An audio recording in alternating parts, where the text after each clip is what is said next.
Người yêu mời tôi đến để chung vui ngày cưới tiến đưa em quá là đấy là nè tôi sang để đi người yêu đi lấy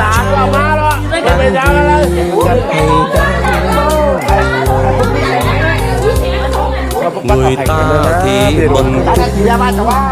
trăm năm hạnh phúc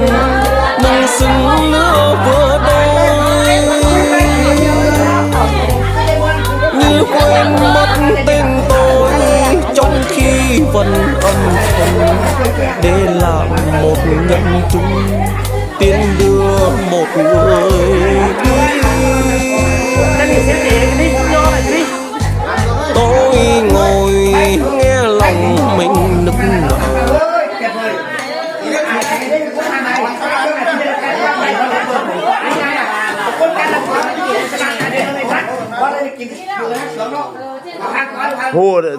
Hồi máu là to thế chứ mà